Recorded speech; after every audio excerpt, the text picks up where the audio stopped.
నమస్తే విజనస్కు స్వాగతం. ఈనాటి వార్తలు. కేంద్ర ఉక్కు గనుల శాఖ సహాయ మంత్రి భూపతిరావు శ్రీనివాస్ వర్మ తిరుమల తిరుపతి దేవస్థానంలో సోమవారం దర్శించుకుని రంగనాయకి మండపంలో వేద ఆశీర్వచనం పొందారు. తరిగొండ వెంగబామ అన్నదాన సంతలను సందర్శించి అన్నదాన సరళిని పరిశీలించారు. భక్తులతో కలిసి అన్నప్రసాదాన్ని స్వీకరించారు. ప్రసాదం నాణ్యత బాగుందని అన్నారు. బ్రహ్మోత్సవాల సందర్భంగా ప్రచురించిన పుస్తకాన్ని టీటీడీ ఈవో జె శ్యామలరావు, అదనపు ఈవో వెంకయ్య చౌదరి, మాజీ సభ్యుడు భానుప్రకాష్ రెడ్డితో కలిసి ఆవిష్కరించారు. ప్రజల కోసం పనిచేసే సామర్థ్యం ఇవ్వాలని గోవిందును ప్రార్థించినట్లు మంత్రి వర్మ తెలిపారు. జిల్లాలో అనధికార ఇసుక అమ్మకాలు ఎట్టి పరిస్థితుల్లో ఉపేక్షించేది లేదని జిల్లా కలెక్టర్ చదవాడ నాగరాణి హెచ్చరించారు. ఆదివారం కలెక్టరేట్ వశిష్ఠ సమావేశ మందిరంలో జిల్లా కలెక్టర్ చదవాడ నాగరాణి, జిల్లా superintendent of police Adnan Nayeem Asmi సంయుక్తంగా ఉచిత ఇసుకపై పత్రికా విలేకరుల సమావేశాన్ని నిర్వహించారు. ఈ సందర్భంగా జిల్లా కలెక్టర్ చదవాడ నాగరాణి మాట్లాడుతూ ప్రస్తుతం జిల్లాలో ఇసుక అందుబాటులో లేదని తెలిపారు. జిల్లాలో 5 డిస్టిలేషన్ పాయింట్లు, 3 లక్షల టన్నుల 6 ఓపెన్ బీచ్ల్లో 4.20 లక్షల టన్నులు ఇసుక సిఆర్జెడ్ పరిధిలో ఉండడంతో నేషనల్ గ్రీన్ ట్రిబ్యునల్ ఆంక్షలు ఉన్నాయని, ఈ విషయమై రాష్ట్ర ప్రభుత్వానికి లేఖ రాయడం జరిగిందని, అనుమతులు వస్తే జిల్లాలో ఇసుక అందుబాటులోకి వస్తుందని అన్నారు. అక్టోబర్ 16 నుంచి రాష్ట్ర వ్యాప్తంగా 108 ఓపెన్ రిచ్లు, 28 డిస్టిలేషన్ పాయింట్లు, 48 సెమీ డిస్టిలేషన్ పాయింట్లు అందుబాటులోకి వస్తాయని, ఉచిత ఇసుక పూర్తి స్థాయిలో అందుబాటులో ఉంటుందని స్పష్టం చేశారు. భారతదేశ అంతరిక్ష కార్యక్రమం కేవలం ర్యాకెట్లు, ఉపగ్రహాల నుంచి మాత్రమే కాదని, వాస్తవ ప్రపంచ సమస్యను పరిష్కరించడం ద్వారా భవిష్యత్తు తరాలు స్థిరమైన, సురక్షితమైన, పూర్తి అవకాశాలతో కూడిన ప్రపంచాన్ని వారసత్వంగా పొందేలాగా చేయడమని జిల్లా కలెక్టర్ చదవాడ నాగరాణి అన్నారు. ఆదివారం భీమవరం బివి రాజు పాఠశాల ఆవరణలో ఏర్పాటు చేసిన ప్రపంచ అంతరిక్ష వారోత్సవాలు 2024 ప్రారంభ కార్యక్రమానికి జిల్లా కలెక్టర్ చదవాడ నాగరాణి ముఖ్య అతిథిగా పాల్గొన్నారు. ఈ సందర్భంగా జిల్లా కలెక్టర్ చదవాడ నాగరాణి మాట్లాడుతూ ఇది సమాజానికి అంతరిక్ష శాస్త్రం, సాంకేతిక పరిజ్ఞానం యొక్క అపారమైన సహకారాన్ని ప్రదర్శించడానికి ఏర్పాటు చేసిన కార్యక్రమమని తెలిపారు. 2024లో ప్రపంచ అంతరిక్ష వారోత్సవాలను స్పేస్ అండ్ క్లైమేట్ చేంజ్ థీమ్తో నిర్వహించడం జరుగుతోందని తెలిపారు. అంతరిక్ష సాంకేతికతలు, విశ్వం గురించి మన అవగాహన విస్తరింపచేయడం దీని ప్రధాన ఉద్దేశమని తెలిపారు. Sriharikota SHAR centre VISL deputy director T S Raghuram మాట్లాడుతూ ఇస్రో సాధించిన విజయాల పట్ల మనం గర్విద్దామని, అంతరిక్ష సాంకేతిక ప్రాముఖ్యత గురించి అవగాహన కల్పించడానికి కలిసి పనిచేద్దామని అన్నారు. స్పేస్ ఎగ్జిబిషన్లో ప్రదర్శించిన ఇస్రో ఇప్పటి వరకు చేపట్టిన ప్రయోగాల నమూనాలను జిల్లా కలెక్టర్ తిలకించి వివరాలు అడిగి తెలుసుకున్నారు. కార్యక్రమంలో SHAR SDSC general manager P Edukondalu, Vishnu college school principal Bindu, Sriharikota ISRO శాస్త్రవేత్తలు, భీమవరం పట్టణ పరిసర ప్రాంతంలోని ప్రభుత్వ, ప్రైవేటు విద్యాసంస్థల విద్యార్థులు, ప్రజలు, విష్ణు కాలేజ్ ప్రతినిధులు తదితరులు పాల్గొన్నారు.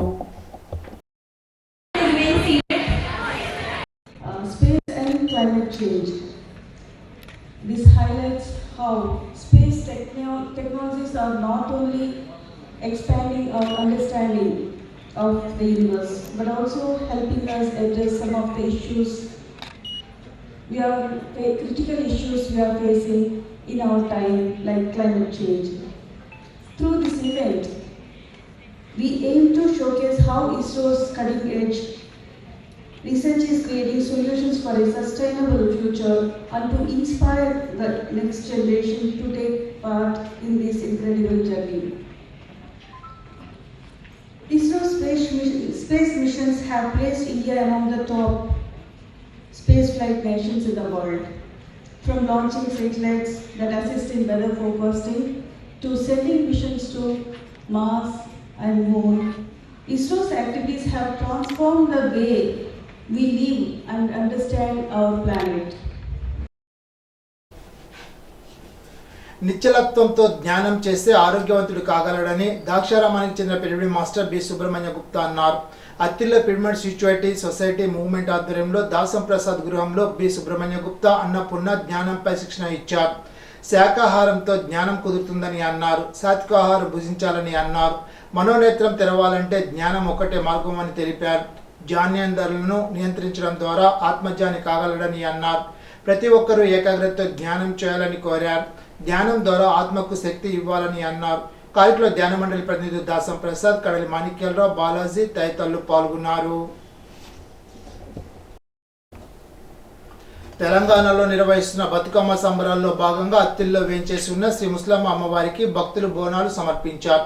మహిళలు శిరస్సుపై బోనాలు పెట్టుకొని గ్రామంలో ఊరేగారు. అనంతరం అమ్మవారికి బోనాలు సమర్పించారు. అధిక సంఖ్యలో భక్తులు హాజరై అమ్మవారిని దర్శించుకున్నారు.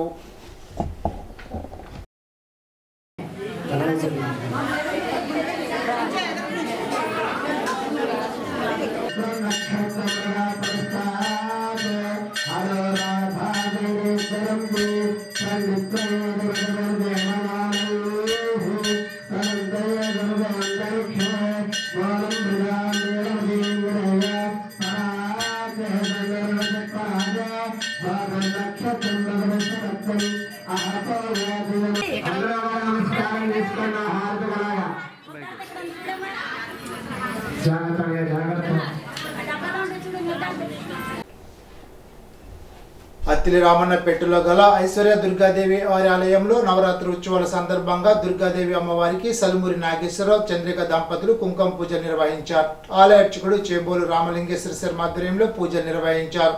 ఆలయ కమిటీ చైర్మన్ దాసరి నాగరాజు ఆధ్వర్యంలో పూజలు నిర్వహిస్తున్నారు.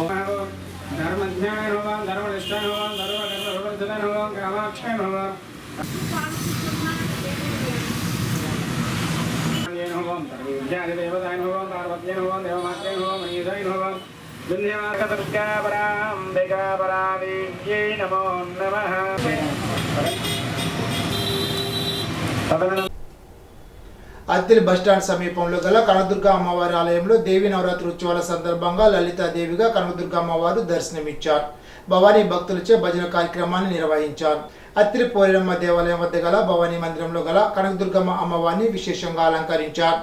ఆలయ అర్చకులు వెంకటేష్ ఆధ్వర్యంలో ఆలయంలో ప్రత్యేక కుంకుమ పూజలు జరిపారు.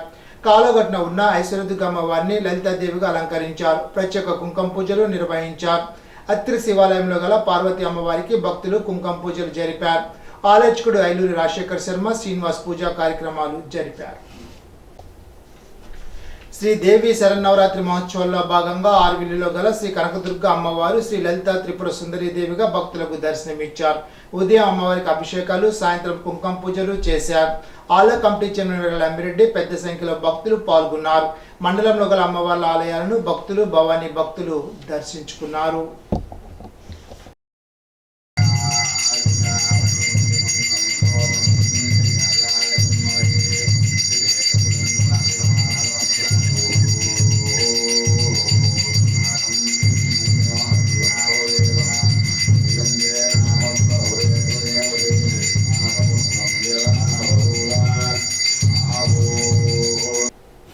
తణుకులోని వాసవి కన్యకా పరమేశ్వర అమ్మవారి ఆలయంలో దేవి నవరాత్రుల ఉత్సవాల సందర్భంగా అమ్మవారిని గాయత్రి దేవిగా అలంకరించారు. మహిళలు కుంకుమ పూజలు జరిపారు. ఆలయ కమిటీ నిర్వాహకుడు గమ్ని రాంబాబు ఆధ్వర్యంలో భక్తులకు ఏర్పాట్లు చేశారు.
ताम्बूलपूरितमुख्ये नमः ईश्वरुत्ताय नमः लक्ष्मणदे नमः दाक्षिण्ये नमः पराविष्टे नमः जाये नमः महाविद्याय नमः त्रिकूटाय नमः जलस्थिताय नमः चन्द्रनिभाय नमः दयात्मोदयक्षाक्षे नमः नरहासोजनं नमः महादेवे नमः महामेयाय नमः अभिजन्ति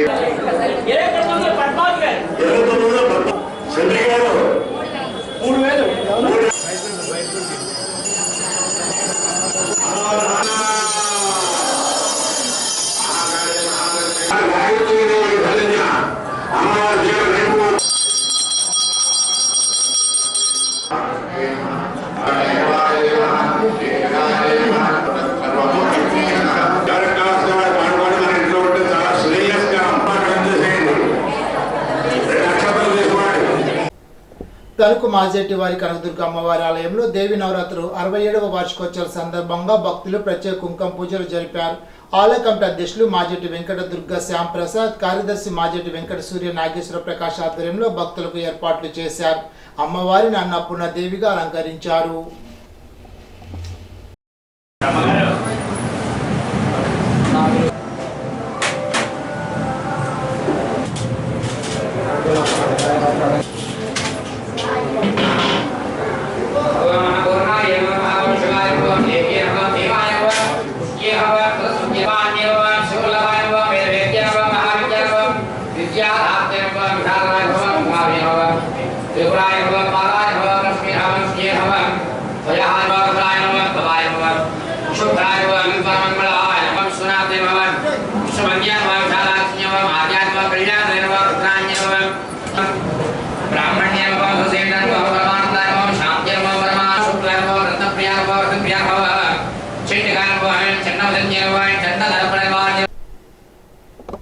తణుకు శ్రీ పోతులూరి వీరబ్రహ్మేంద్ర స్వాముల వారి దేవాలయంలో దేవి నవరాత్రుల సందర్భంగా 4వ రోజు కామాక్షి అమ్మవారు లలితా త్రిపుర సుందరి అవతారంలో దర్శనమిచ్చారు. గణేష్ భవానీ దంపతులు, కొచ్చెల సాంబశివరావు దంపతులు, చిప్పాడ వెంకట సత్యనారాయణ దంపతులు, సాతపల్లి కేశవాచార్య దంపతులు, గొల్తి కామేశ్వరరావు దంపతులు, పొన్నాడు ఆనంద్ కుమార్ దంపతులు, లంకా శివ దంపతులచే పూజా కార్యక్రమాలు అత్యంత వైభవంగా నిర్వహించారు. ప్రసాద వితరణ జరిపారు. సంఘాధ్యక్షులు నాగమల్లి సాంబశివరావు, ప్రధాన కార్యదర్శి కోరుముడి సుబ్బారావు, తమిరి వెంకటరామకృష్ణ, శీలామంతుల వెంకటప్పలరాజు, తమిరి శ్రీనివాస్, వెండి శ్రీను, పొడుగు సత్యనారాయణ, పేరూరి మోహన్ తదితరులు పాల్గొన్నారు. తణుకు మండలం మండపాక ఎల్లారమ్మ అమ్మవారి దేవస్థానంలో దసరా మహోత్సవాల సందర్భంగా అమ్మవారికి ప్రత్యేక కుంకుమ పూజలు జరిపారు. ఎల్లారమ్మ చారిటబుల్ ట్రస్ట్ ఆధ్వర్యంలో భక్తులకు అన్నప్రసాద వితరణ జరిపారు. ఉపాధ్యాయ నియోజకవర్గం నుండి పీడీఎఫ్ అభ్యర్థిగా పోటీ చేస్తున్న బుర్ర గోపిమూర్తి తణుకు డివిజన్లోని ప్రముఖులను కలిశారు. యూటీఎఫ్ రాష్ట్ర కార్యవర్గం తన పేరును ఖరారు చేసిందని, గత డిసెంబర్లో ఎమ్మెల్సీ కారు ప్రమాదంలో మృతి చెందడంతో ఆ స్థానానికి ఉప ఎన్నిక జరుగుతోందని తెలిపారు. కొమర ఉన్నత పాఠశాలలో గణిత ఉపాధ్యాయునిగా పనిచేస్తున్న ఆయన ప్రస్తుతం యూటీఎఫ్ రాష్ట్ర కోశాధికారిగా వ్యవహరిస్తున్నారు. వివిధ సంఘాల నాయకులను కలిసి మద్దతు కోరారు. యూటీఎఫ్ జిల్లా అధ్యక్షులు పి విజయరామరాజు, ప్రధాన కార్యదర్శి ఏకేవి రామభద్రం, పెళ్లి విష్ణుమూర్తి, గౌతమ్రావు, రాఘవలు, అప్పలరాజు, వీరన్న, జేజే జయకుమార్ తదితర ప్రముఖులను కలిశారు. అభ్యర్థి గోపిమూర్తి మాట్లాడుతూ విద్యారంగంలో పలు సమస్యల పరిష్కారానికి కృషి చేస్తానని అన్నారు. తనకు మొదటి ప్రాధాన్యత ఓటు వేసి గెలిపించాలని కోరారు. నేను అత్తిలి మండలం కొమ్మర ఉన్నత పాఠశాలలో గణిత ఉపాధ్యాయుడిగా పనిచేస్తూ ఉన్నాను. నేను చదువుకునే రోజుల్లో విద్యార్థి ఉద్యమంలో పాల్గొని విద్యారంగ సమస్యలు, విద్యార్థుల సమస్యలు, హాస్టల్ సమస్యల మీద అనేక ఉద్యమాల్లో పాల్గొని విద్యారంగ పరిరక్షణ కోసం ఉద్యమాలు చేసినటువంటి పరిస్థితి. నేను 1998లో ఉద్యోగంలో చేరిన నాటి నుంచి ఇప్పటి వరకు ఉపాధ్యాయులు ఎదుర్కొంటున్నటువంటి సమస్యలు కానీ, విద్యారంగం ఎదుర్కొంటున్నటువంటి సమస్యలు, అనేక సమస్యల మీద నేను అనేక ఉద్యమాల్లో, ప్రధానంగా విద్యా వ్యవస్థలో బానిస వ్యవస్థగా ఉన్నటువంటి అప్రెంటిస్ వ్యవస్థ రద్దు కోసం దాదాపు 150 పోరాటాల్లో పాల్గొన్నాను. అటువంటి అప్రెంటిస్ వ్యవస్థ రద్దు, నోషల్ ఇంక్రిమెంట్ల సాధనలో కీలక భూమిక పోషించాను. ఇప్పుడు ఏదైతే 2004 తర్వాత నియామకం పొందినటువంటి సిపిఎస్ ఉద్యోగులకి పెన్షన్ ఇవ్వాలని చెప్పి జరుగుతున్నటువంటి అనేక పోరాటాల్లో పాల్గొన్నటువంటి వ్యక్తిని. ఉపాధ్యాయ వృత్తిలో చేరినటి నుంచి ఇప్పటి వరకు ఇటు జిల్లా స్థాయిలో కానీ రాష్ట్ర స్థాయిలో కానీ జరిగినటువంటి అన్ని పోరాటాల్లో పాల్గొని ఉపాధ్యాయుల సమస్యల మీద నేను పనిచేశాను. ఈ సందర్భంగా నన్ను శాసన మండలి పీడీఎఫ్ అభ్యర్థిగా ప్రకటన చేశారు కాబట్టి ఈ 2 జిల్లాల్లో ఉన్నటువంటి ఉపాధ్యాయులు అధ్యాపకులు కూడా నా యొక్క సర్వీసుని గుర్తించి ప్రథమ ప్రాధాన్యత ఓటు వేసి గెలిపిస్తే శాసన మండలిలో ఉద్యోగుల, ఉపాధ్యాయుల, అధ్యాపకుల, కార్మికుల, కర్షకుల యొక్క వాయిస్ని నేను ఏదైతే రాజ్యాంగ లక్ష్యాన్ని నిలబెట్టే విధంగా మా పాత పీడీఎఫ్ ఎమ్మెల్సీ యొక్క లెగసీని నిలబెట్టే విధంగా నేను పనిచేస్తానని చెప్పి మీ అందరికీ కూడా సవనీయంగా కోరుతూ నన్ను గెలిపించాలని కోరుతా ఉన్నాను. మంగళగిరి ఏపీఐఏసీ కార్యాలయంలో ఆంధ్రప్రదేశ్ పారిశ్రామిక మౌలిక కార్పొరేషన్ చైర్మన్గా పదవి బాధ్యతలు చేపట్టిన జిల్లా టీడీపీ అధ్యక్షులు మంత్రి రామరాజుకి మాజీ జెడ్పీటీసీ చుక్కా సాయిబాబా అభినందనలు తెలిపారు. ఇప్పుడు ఒక చిన్న బ్రేక్.